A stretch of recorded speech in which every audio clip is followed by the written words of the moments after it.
De T-Rex was de gevaarlijkste dinosaurus ooit.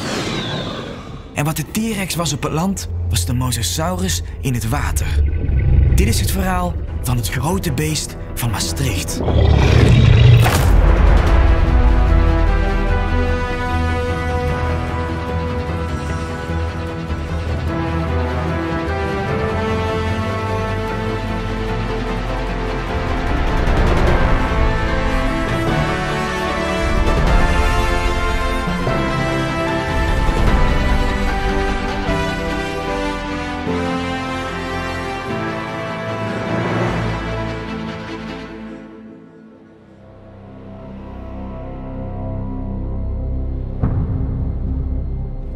In de Sint-Pietersberg bij Maastricht ligt een complete onderaardse wereld.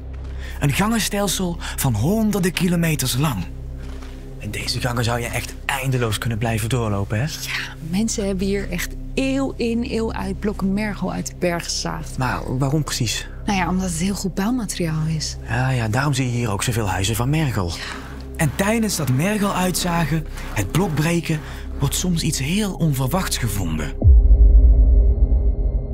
Hier werden zo'n 250 jaar geleden de fossiele resten van de Mosasaurus gevonden. Ja, en nu staan we onder de grond, maar in de tijd van de dinosaurussen was dit gewoon allemaal zee.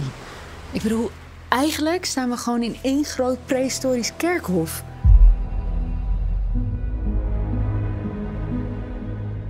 Zo'n 65 miljoen jaar geleden was Nederland een tropische zee. En daarin leefde een overvloed van dieren. Klein en groot. Veel van die dieren hadden een skelet van kalk. Paleontoloog Leon Claessens neemt me mee naar de voormalige Ensi-groeven, vlakbij Maastricht. We treffen elkaar op wat ooit de bodem was van een tropische zee. En dan staan we hier dus zo'n beetje in het midden van de Sint-Pietersberg. En als al die dieren die dan in de zee leefden doodgingen, dan dwarrelden al die skeletten naar beneden. Kleine beesten, grote beesten. En als dat dan op de bodem terecht kwam, dan werd dat in elkaar gedrukt. En dan kreeg je dus van die dikke lagen kalk. Ja, skeletten en botten bestaan natuurlijk voornamelijk uit kalk. Ja, absoluut. Hè? Net als jou en mijn botten en de skeletten van al die kleine algen. Ja, dat zie je hier. Hè? Eigenlijk is het miljoenen en miljarden skeletten bovenop elkaar. Ja, en daar zwommen natuurlijk ook mosasaurussen, schildpadden, haaien tussendoor. En dat zit hier allemaal in. Maar niet alle botten werden samengeperst. Sommige skeletten bleven intact en werden een fossiel. Zoals het fossiel dat werd gevonden in het jaar 1778. Het was een enorm monster. Het eerste grote prehistorische beest dat ooit werd gevonden. De Mosasaurus. Mosa is Maas en Saurus hagedis. Maashagedis.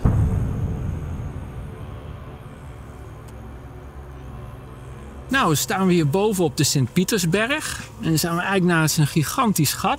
Dat is afgegraven in zo'n beetje de laatste 100 jaar voor de cementwinning. Dus eigenlijk zit in elk Nederlands huis de resten van een heleboel dieren, of beter gezegd mosasaurussen. Ja, die steen die je ziet, die kalksteen, die is gemaakt van hele kleine skeletdeeltjes van algen en zo. Ja, en er zitten ook mosasaurussen tussen. Dus het is heel grappig om te denken dat de meeste cement van Nederlandse huizen komt hier vandaan. En dat er dus misschien wel zo'n beetje in elk Nederlands huis een mini beetje gemalen mosasaurus kan zitten. Ja, dat is echt een grappig idee. Wereldwijd zijn inmiddels heel wat mosasaurusfossielen gevonden. In Noord-Amerika, Afrika, Azië, Oceanië en Europa. In Naturalis in Leiden heb ik een afspraak met paleontoloog Anne Schulp, die over de hele wereld dinosaurussen en mosasaurussen opgraaft. De allereerste mosasaurussen die kennen we uit gesteenten die rond de 100 miljoen jaar geleden zijn afgezet. Het is een heel klein begin eigenlijk. Die eerste mosasauriërs en de hagedissen en de slangen die hebben een gemeenschappelijke voorouder. Hagedissen en de slangen die kennen we nog steeds. De mosasauriërs, dat was dan die groep die terugging naar zee. En die kleine hagedisachtige beestjes die krijgen het gaandeweg steeds beter naar hun zin in het water, in de zee. Het begint heel klein met beestjes van een metertje of 2. Steeds behendige zwemmers, steeds krachtige zwemmers. En we zien ook door de miljoenen jaren heen dat ze ook steeds groter worden. Wat waren beroemde tijdgenoten van de Mosasaurus? Ja, we zitten aan het einde van het krijt, aan het einde van het dinosaurustijdperk. En in zee maakten de Mosasaurussen de dienst uit. Die waren daar heer en meester. En op het land waren de grote beesten, uiteraard de dinosaurussen. Ja, er zijn een paar van die hele bekende dino's die we uit Noord-Amerika kennen. Triceratops, die grote gehoornde dinosaurus. Het is de tijd van Tyrannosaurus rex in Noord-Amerika. Maar elders lopen er ook de meest fantastische beesten rond. Denk alleen al aan de Titanosaurussen, die langnekdino's die we vooral ook uit de zuidelijke continenten kennen aan het einde van het krijt. Dus we zitten aan het einde van de dinotijd. Maar de Mosasaurus die ooit bij Maastricht werd gevonden, de allerbelangrijkste, ligt al 200 jaar in Parijs.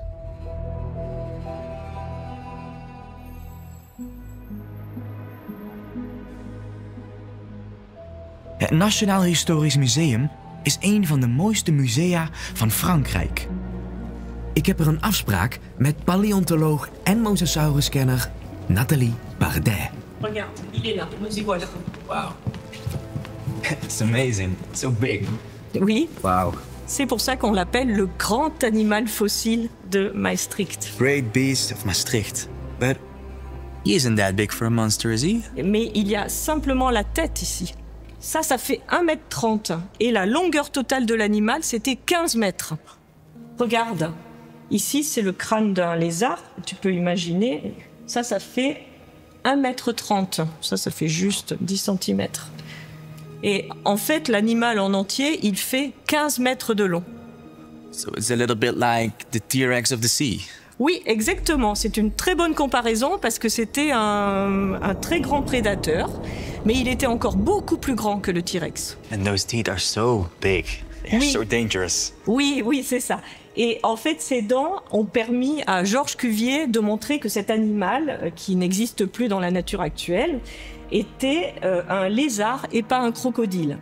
Georges Cuvier was een paleontoloog. Een wetenschapper die prehistorisch leven onderzoekt. Hij dacht dat het vreemde fossiel uit Maastricht wel eens het skelet kon zijn van een uitgestorven dier. Notamment dans la manière dont ces dents sont implantées dans les mâchoires. Chez les crocodiles, c'est totalement différent. Et comment ces dents se renouvellent. Elles sortent à l'arrière des autres dents. Chez les crocodiles, ce n'est pas ça du tout.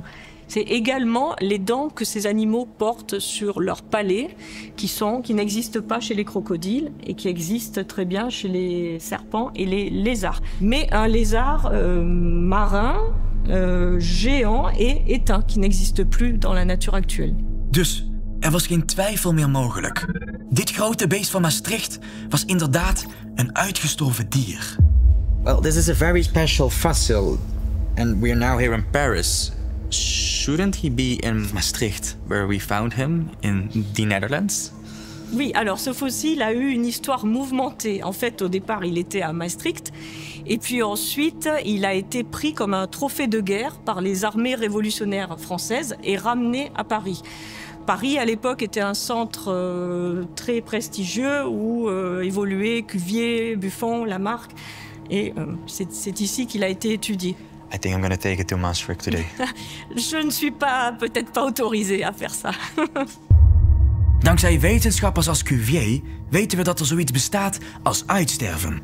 Dat er ooit ongelooflijk veel planten en dieren hebben geleefd die nu niet meer bestaan.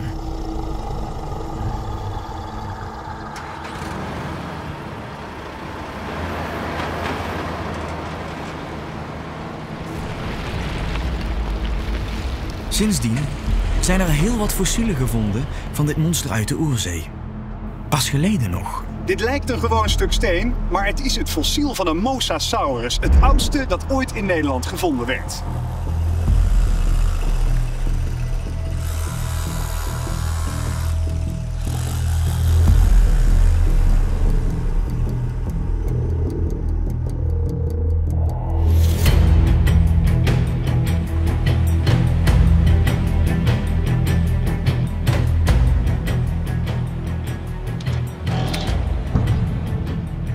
In het Science Lab van het Natuurhistorisch Museum wordt het Mosasaurusfossiel uit de mergel gehaald door preparateur Jacques Knops. Dit is hem, het Mosasaurusfossiel. Ja. Waar is hij gevonden? In de Ensi-groeve ten zuiden van Maastricht. En dit is Mosasaurus Carlo. Carlo. Ja. Waarom Carlo? Omdat de man die hem gevonden heeft, Carlo Brouwers heet. Daar hebben we dat eigenlijk aan te danken. Ja, dus hij wordt vernoemd naar degene die hem vindt. Ja. En hoe oud is hij? Hoe oud is dit stukje bot waar we naar kijken, het fossiel? Dit beest heeft 66 miljoen jaar geleden geleefd. Waanzinnig. En we kijken nu naar de ruggenwervels. Dit is een bolle kant en dit is een holle kant. Eigenlijk scharnieren die als het ware zo in elkaar, zodat het beest kan zwemmen als een vis. Dus het is een gewricht dat we hier zien. Ja.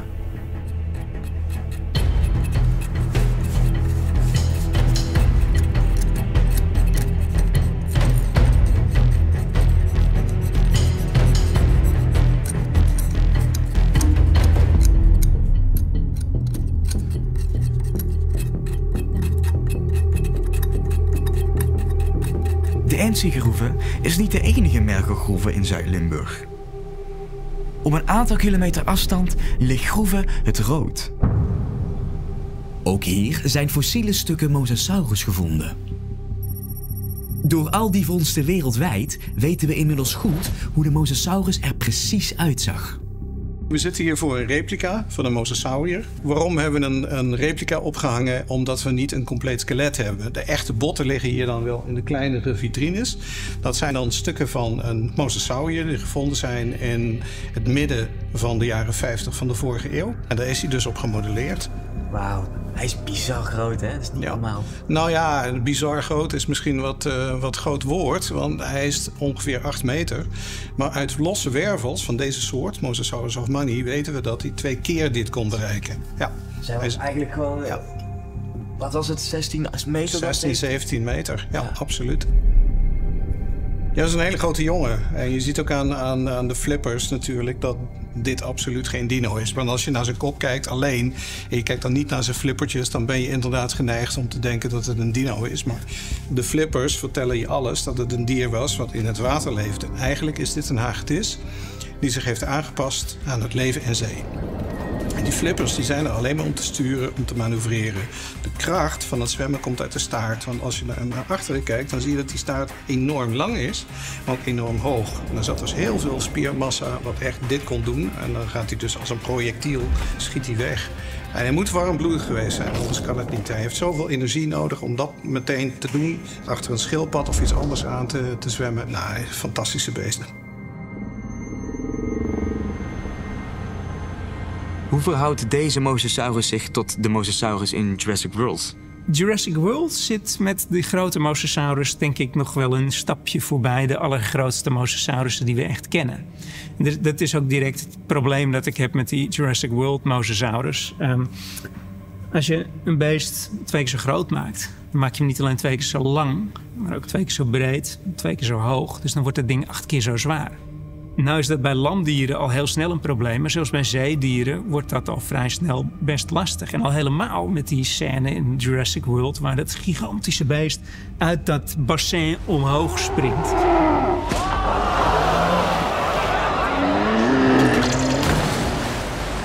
Die Jurassic World film, dat is eigenlijk die volgende stap na de Jurassic Park films. In de Jurassic Park films wilden ze toch een realistisch beeld geven van hoe de dino's eruit zagen. Daar hadden ze dan zogenaamd science fiction dinosaurussen teruggefokt. In de Jurassic World films gaan ze nog een stapje verder. Daar is het idee van het publiek wil meer en nog groter en nog wilder en woester.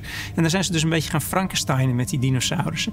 Dus eigenlijk is het verhaal van de Jurassic World films eigenlijk niet meer zozeer een dinosaurusfilm of een dinosaurustijdfilm, maar meer over wat je eigenlijk gaat doen als je met zware commerciële belangen als pretpark, als entertainment dingen met dieren wil gaan doen. Dus eigenlijk is die film veel meer een kritiek daarop.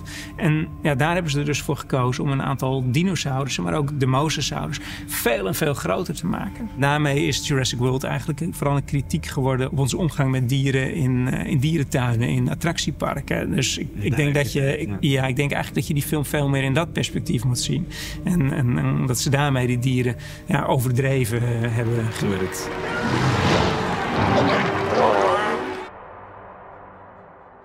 De ontdekking van het Maastrichtse Mosasaurusfossiel was de eerste aanwijzing dat al het leven op aarde zich geleidelijk heeft ontwikkeld. Dat het leven is geëvolueerd. Hoewel de originele Mosasaurus in Parijs ligt, hebben de Maastrichtenaren het grote beest van Maastricht diep in hun hart gesloten en kom je het tegen op de meest onverwachte plekken.